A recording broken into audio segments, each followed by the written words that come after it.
ध्वज को फहराकर और प्रतिदिन सुंदर हनुमान चालीसा का पाठ कर और जिस स्थान पर रात्रि विश्राम है वहां पर वृक्षारोपण करके इस यात्रा को प्रारंभ किया जाएगा। ये विचार हमारे बीच में इसलिए है कि गुरुदेव के द्वारा जो वृक्षारोपण होगा उस वृक्ष को हम निश्चित रूप से संरक्षित करेंगे और उसका ध्यान देकर एक श्री राम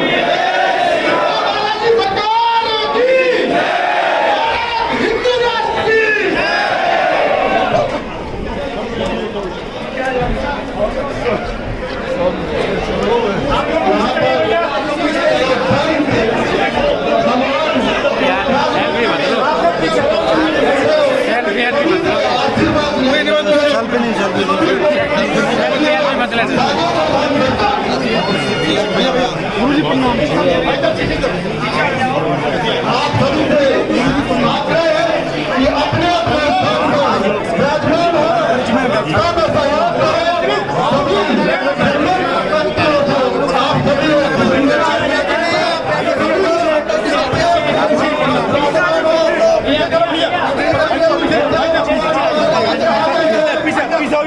मिल भी यार क्या कर रहे हो यार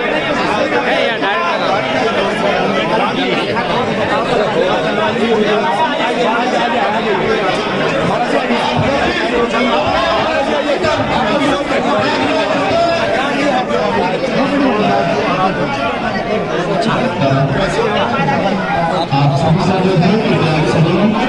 से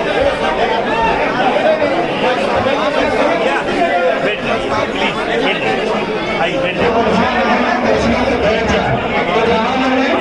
भगवान की आज्ञा को मानते हुए सभी लोग इस साइड से नहीं हम लोग पीछे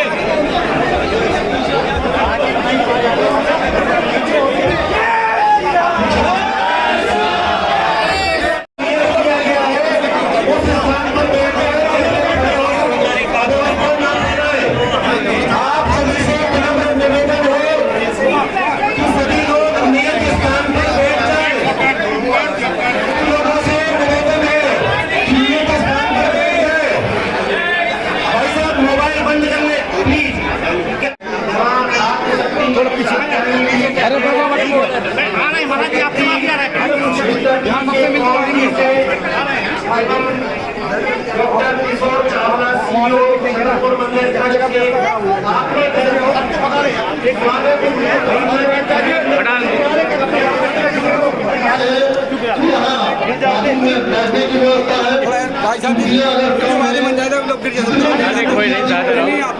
नहीं मैं आगे नहीं आऊंगा। अरे हमसे क्या कह रहे हो हमारा टाइम चल रहा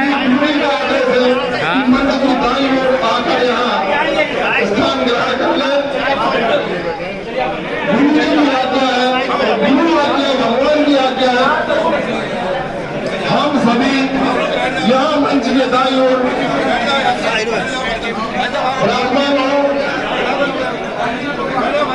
सभी के लिए कुर्सियों की व्यवस्था की गई है। कुर्सियों पर विराजमान हो। बैठ जाओ पीछे आ जाओ।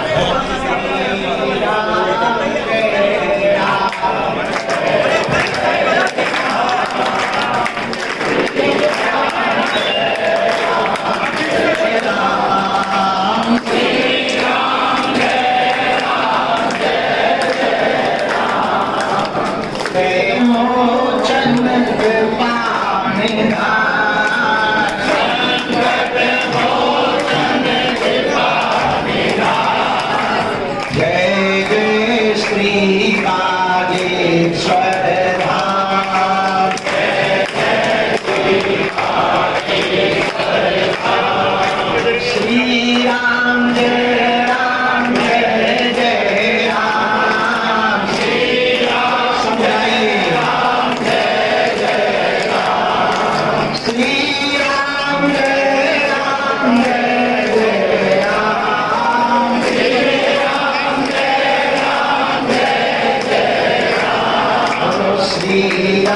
राम जय राम जय जय राम श्री राम जय राम जय जय राम जय जय श्री जय राम जय जय श्री जय जय हनुमान जय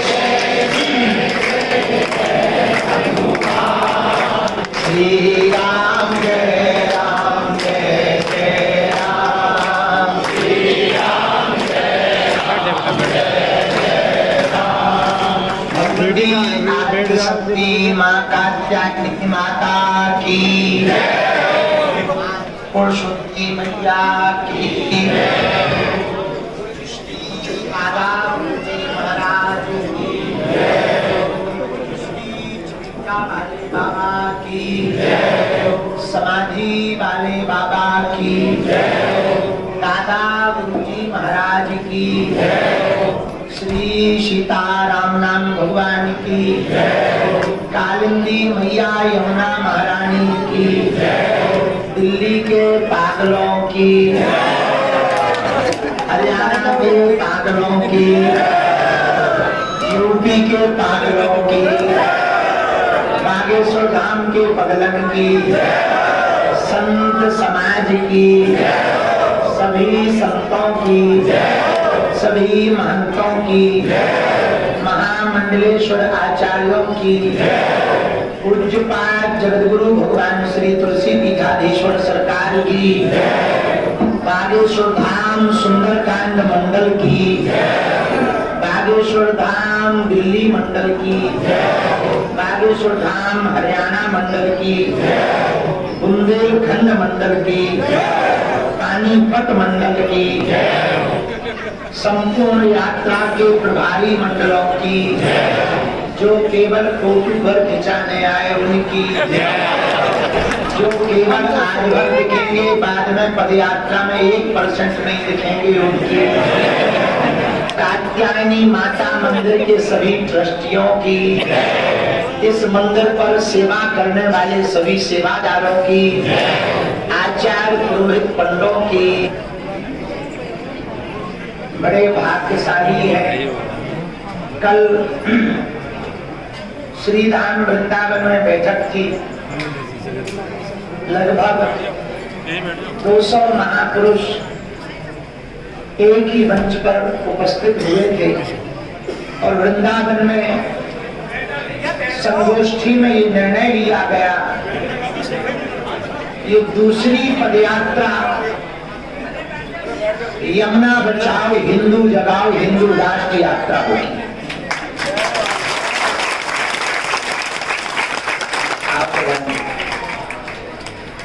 पूरे ब्रजमंडल के महामंडलेश्वर जगतगुरु भगवान अग्रमलू पीठाधीश्वर पूज्य महाराज जी, पूज्य श्री गीतामणि जी महाराज जी, पूज्य श्री पीपा द्वाराचार्य महाराज जी, पूज्य श्री मोरकुटी वाले महाराज जी, जगतगुरु जी के यहाँ से आचार्य पूज्य श्री रामचंद्र दास जी, साधु संत महंत सभी ब्रज के सेवायत पुजारी गोसाई सभी पंडा पुरोहित समाज और संपूर्ण ब्रजमंडल क्षेत्र के ब्रज विभूतियों का अनुसरण करके ब्रजमंडल की महिमा को विश्वव्याप्त कराने वाले सभी महापुरुष मान मंगल वाले महाराज जी के यहाँ से, पूज्य श्री विनोद बाबा वाले महाराज जी के यहाँ से, सभी संतों का, गौरी गोपाल वाले महाराज जी, सभी संत महंतों का कल बहुत विशाल आयोजन हुआ। लगभग रात्रि के 1 बजे तक कार्यक्रम, दोपहर में 12 बजे चालू हुआ, 12 घंटे चला। इतना विशाल हो गया। बुढ़ापे का हमारा शरीर सबको पता है। अंत तो गत्वा आज हमें बल्कि ये लग रहा था कि संतों के दर्शन कम होंगे, चेलों के ज्यादा होंगे, क्योंकि संत बैठक कल है, हो गया उल्टा। तो सभी महापुरुषों के दर्शन आते ही हमको गए। चतरा धाम वाले महाराज जी का परिकर भी विराजमान है, मस्तक पर स्वस्ति तिलक हमें दिखाई पड़ रहा है। और अब एक एक नाम लेंगे संतों के तो बहुत लंबी लिस्ट हो जाएगी, इसलिए सभी संत महापुरुष जितने हैं सबके चरणों में हम नाक रगड़ कर दंडवत प्रणाम करते हैं। और सभी महापुरुष पूजनीय माता जी भी विराजमान, सभी संत विराजमान है, आचार्य महामंडलेश्वर भी विराजमान है, महंत भी विराजमान, और जैन परंपरा से भी श्री परम पूज्य श्री विवेक मुनि जी महाराज, उनका भी आशीर्वाद मिल रहा है। हाँ, अरे बाबा अखाड़े से भी विराजमान है, सभी संत भगवान विराजमान है। और अयोध्या वाले पूज्य महाराज जी तो हमारे साथ कुलदेव में थपे, हमारे सामने में बागेश्वर धाम का मंडल बैठा है, सुंदरकांड मंडल की भी टीम, केंद्रीय टीम बैठी है। सुंदर रखवाल जी हैं, राजेंद्र अवस्थी जी हैं, पप्पू शर्मा जी हैं, ओम प्रकाश जी, और यात्रा के प्रभारी के रूप में हम आपको बता दें श्री धीरेन्द्र गौर वकील साहब भी बैठे हुए हैं, जिनकी मूंछें ऊपर की तरफ। आप यात्रा का संपूर्ण कार्यभार हमारी बिना उपस्थिति में पूरी टीम के साथ में देख रहे हैं, ये भी उपस्थित हैं। पूरी टीम, केंद्रीय टीम भी विराजमान है। हमको पलवल वाले भी दिखाई पड़ रहे हैं, पानीपत के भी गौतम जी दिखाई पड़ रहे हैं, मध्य प्रदेश से भी टीकमगढ़ वाले तिवारी जी भी विराजमान है, सब लोग विराजमान है। अभी हमको रवि भी खड़े, इन्होंने कथा करवाई थी, रवि प्रधान जी भी दिखे थे, अब गायब हो गए, यही वो भी दिखे। और जिनके नाम नहीं ले पाए तो बुरा न मानना, थोक में आशीर्वाद। संपूर्ण प्रियजन, बुंदेलखंड मंडल के, सुंदरकांड मंडल के, दिल्ली मंडल के यात्रा के प्रभारी, आप सबके हृदय में बैठे राम जी और आप सबको हम दंडवत प्रणाम करते हैं। हनुमान जी महाराज को साक्षी मानकर आज की बैठक को प्रारंभ कर रहे हैं। हमारा भाग्य है, हम प्रथम रूप से तो कात्यायनी माता मंदिर के सेवा ट्रस्टियों को बहुत बहुत हृदय से साधुवाद है। आपने हमारे छोटे से भाव को स्वीकार करके हमको यहाँ बैठने की जगह दी, उसके लिए हम आपको साधुवाद दे रहे हैं। और हमको भगवती माता के दर्शन करने का भाव प्राप्त हो रहा है। जब पदयात्रा की भूमिका हमारे मन में 4 साल पहले आई थी, एक रात बालाजी के चरणों में बैठे बैठे पूजा पाठ करके जब हम फ्री हुए, तब मन में आया कि हम केवल कथा करने या चमत्कार दिखाने पृथ्वी पर नहीं आए, देश को बचाना है तो हिंदुओं को जगाना पड़ेगा। आज इजराइल इसलिए लड़ रहा है क्योंकि वो अपनी यहूदी परंपरा को बचाना चाहेगा,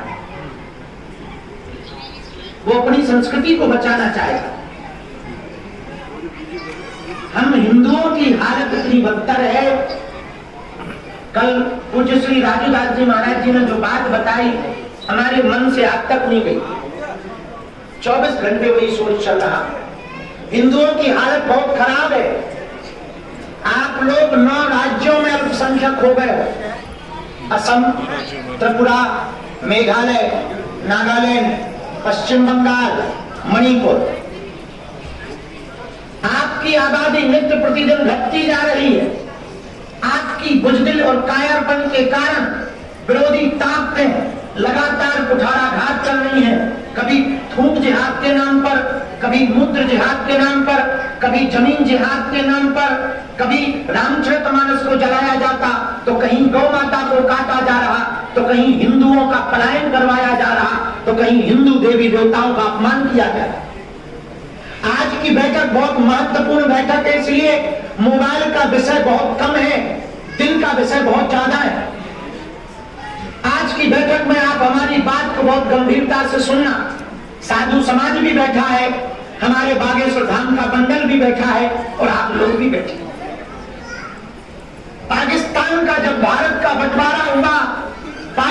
80% हिंदू थे, वर्तमान में 2% बचे। हमने लगभग 12 देशों की यात्रा की अभी तक, Fiji, Mauritius, New Zealand, Nepal, Australia, London, Muscat, Oman, Dubai. और भैया जिन जिन देशों में हम गए वहां हमको हिंदू मिले, लेकिन जब हमने इतिहास को पढ़ा तो हमारी आत्मा स्तब्ध रह गई। फिजी में एक समय पर 40% हिंदू थे, आज घट करके मात्र 5-6% बच रहे। मॉरिशस में भी यही हाल है, इंडोनेशिया में भी यही हाल है, कंबोडिया में भी यही हाल है। ये तो विदेशों की बात है, भारत में भी यही हाल है। बांग्लादेश में एक घटना सुनाएंगे हम आपको, आपकी रूह कांप जाएगी यदि तुम्हारे अंदर हिंदुत्व का खून होगा तो। कल हम राजू दास जी ने हमको बात सुनाई मंच पर, 200 महात्मा, 9 साल की बच्ची से 29 लोगों ने बलात्कार किया। मां चिल्लाती रही बीच चौराहे पर कि तुम्हें गंदा कृत्य करना है तो मेरे साथ करो पर बच्ची को छोड़ दो। पर उस बच्ची के ऊपर 29 लोगों ने इसलिए बलात्कार किया क्योंकि वो बच्ची हिंदू थी। वो दिन दूर नहीं जब तुम्हारी बच्चियों पर यह आक्रमण होगा। आज तुम्हारी यमुना गंदी है, आज रामचरितमानस को जलाया जा रहा, आज मंदिरों पर उंगली उठाई जाती, राम के राज्य में, राम के राष्ट्र में राम के होने का सबूत मांगा जाता है और तुम अभी भी चुप हो। हम अपनी लड़ाई नहीं लड़ रहे। हमको ना तो देखो नेता बनना है, ना किसी पार्टी को वोट दिलाना। हमारा एक ही ध्येय है, हिंदू बच जाए।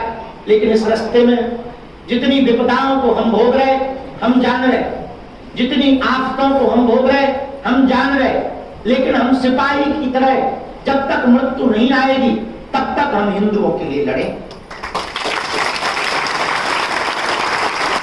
माना हमारी लड़ाई तलवारों की नहीं है, हमारी लड़ाई विचारों की। हम विचारों से हिंदुओं को एक करना चाहते। हम ये नहीं कह रहे कि तुम अपने जाति छोड़ दो, हम सिर्फ ये कह रहे तुम जाति अभिमान छोड़ दो। मुसलमानों में पठान है, खान है, अंसारी है, पर वो सिर्फ मुसलमान है जब उनके धर्म की बात आती। शिया और सुन्नी 2 प्रजातियां उन्हीं के अंदर हैं, 2 प्रकार के, 2 फिरका कहते हैं। भैया शिया और सुन्नी एक दूसरे की मस्जिद में नहीं जाते, मर्डर कर दिया जाता है यदि चले जाए। इतना कट्टरता है, इतना जातिवाद है, लेकिन उनके धर्म पर जब भी बात आती है तो वो शिया अपने आप को भूल जाते, सुन्नी अपने आप को भूल जाते, वो सिर्फ मुसलमान बन जाते। ये सीखना है हम लोगों को। हमारी मुसलमानों से लड़ाई नहीं, हमारी ईसाइयों से लड़ाई नहीं। वर्तमान में तो जो हम लड़ाई लड़ रहे वो हिंदुओं से ही लड़ रहे, जिनको सेकुलरिज्म का कीड़ा काट रखा। इसलिए आज हम एक बात पूछने आए हैं दिल्ली। कल हमने वृंदावन में भी संतों के पास पूछने ही कहते, क्या हमें ये पदयात्रा करनी चाहिए? क्या हमको हिंदू जलाना चाहिए? क्या हम लोगों को एक होना चाहिए? एक बात बोले, यदि हम ये करेंगे तो पहले ही आज कह देते, बाद में मत कहना, बहुत कुठाराघात होंगे, बहुत षड्यंत्र होंगे। सुनो, बहुत षड्यंत्र होंगे, आरोप लगाए जाएंगे, तरह तरह के षड्यंत्र किए जाएंगे। हमें मृत्यु का डर नहीं है, एक बात का डर है, हमारे द्वारा या हमारे आसपास रहने के द्वारा, लोगों के द्वारा कोई ऐसा कृत्य ना हो जाए कि हिंदुओं को नीचा देखे। हमको अपना 1% भय नहीं है, लेकिन साजिशों की ताकतें इतनी प्रबल हैं। एक बात हम आज तुम लोगों से भीख मांग रहे हैं और हमारी भीख हमको दे देना।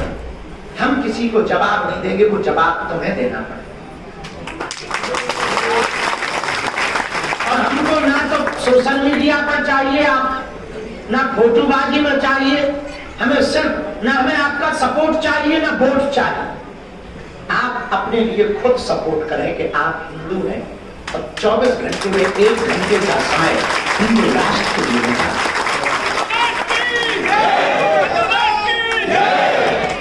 और यदि आप ये वाली लड़ाई लड़ने को तैयार हो, आप जवाब देने को तैयार हो, तो हम पदयात्रा करें। नहीं तो अभी भी कुछ नहीं बिगड़ा, क्योंकि पिछली यात्राओं में, पिछली बैठकों का अनुभव है। कई लोगों ने हमसे कह दिया, बाबा तुम चिंता ना करो, हम ऐसा कर देंगे, हम ये कर देंगे, वो कर देंगे।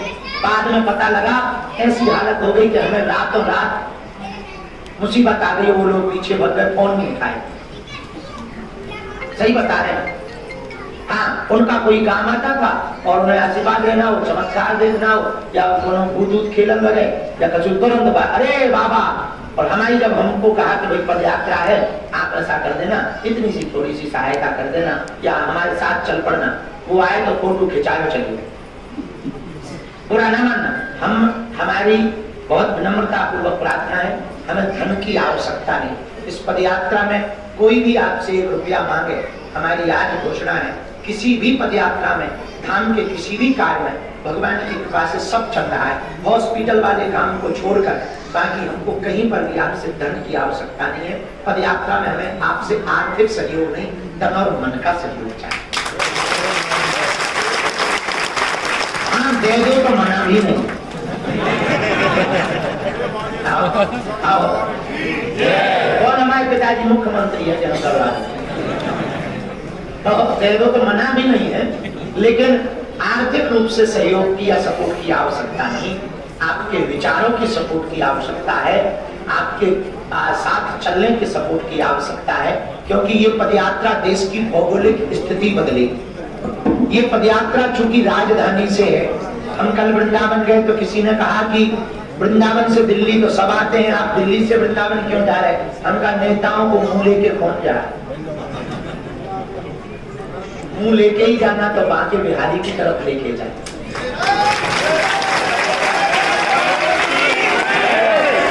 क्योंकि ये राजनीतिक नहीं, आध्यात्मिक यात्रा है। इसलिए दूसरी बात, इस पदयात्रा का मुख्य उद्देश्य सामाजिक समरसता, यमुना की शुद्धि, ताकि यमुना का जल फिर से बाकी बिहारी पर चढ़ने लगे।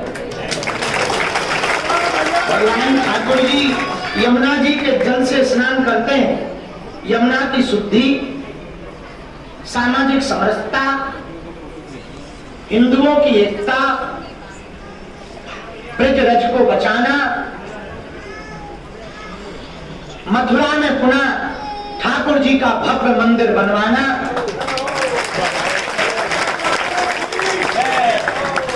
और भारत को हिंदू राष्ट्र बनाना, ब्रज की प्राचीन परंपरा और मंदिरों की रक्षा, संतों की रक्षा, और पूरे भारत के तीर्थ स्थल मुख्यतया वर्तमान में ब्रजधाम वृंदावन को मांस मदिरा मुक्त कराना, यह इस यात्रा के उद्देश्य है। और अंतिम उद्देश्य थोड़ा खतरनाक है, कई लोगों को मिर्ची लगी, पर लगे, हमको टेंशन नहीं। मंदिरों में, मस्जिदों में, गिरजाघरों में राष्ट्रीय गान बजाया,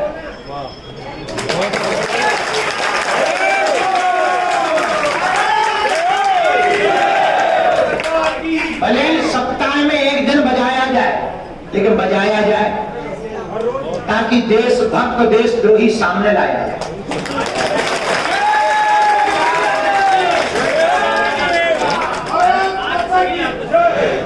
हम भारत के बने, हम चाहते इस देश में हिंदू मुसलमान ना हो, हम चाहते इस देश में जातिवाद ना हो, हम चाहते इस देश में क्षेत्रवाद ना हो, हम चाहते इस देश में भाषावाद ना। बुरा ना मानना, किसी को लग भी जाए तो हमें सॉरी नहीं बोलना है। 3000 साल पहले पूरे विश्व में केवल सनातनी परंपरा के लोग, केवल सनातनी परंपरा के लोग थे। अब इससे आकलन कर लो कि हम जहां जहां भी मानव सभ्यता के लोग हैं, वहां सब हिंदू थे।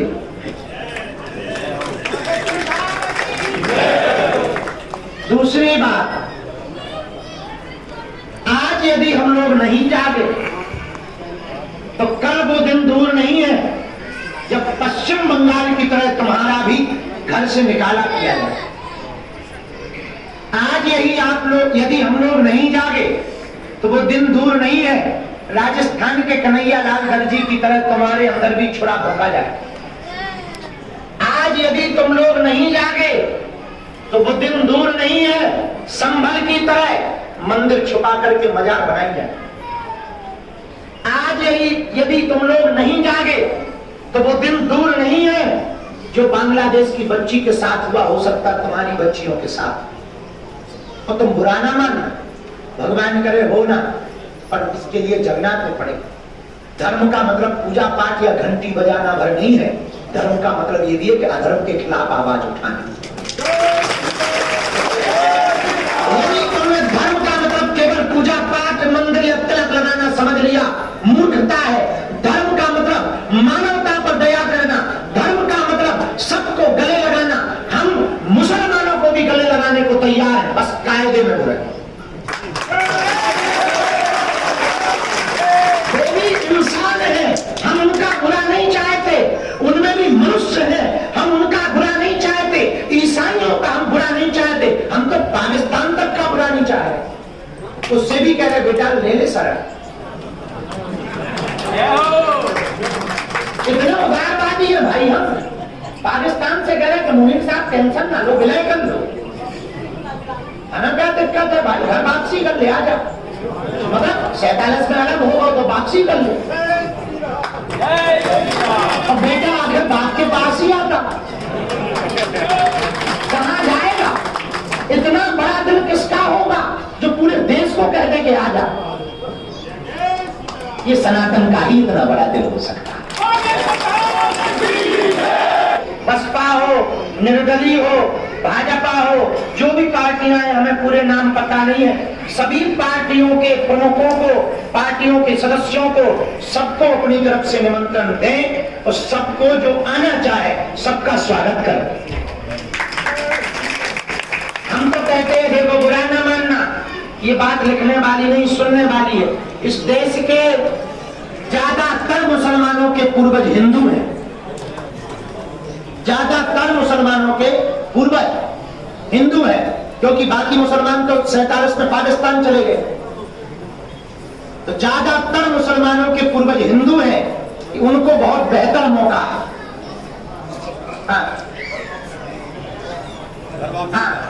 तो यदि वो भी पदयात्रा में आना चाहे तो वेलकम करो।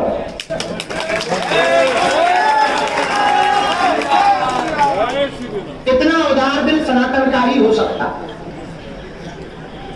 समझ गए बात? हम कहेंगे कम, समझना ज्यादा। ऐसी ही और वीडियो को देखने के लिए चैनल को सब्सक्राइब कीजिए, वीडियो को लाइक कीजिए, कमेंट कीजिए और शेयर कीजिए।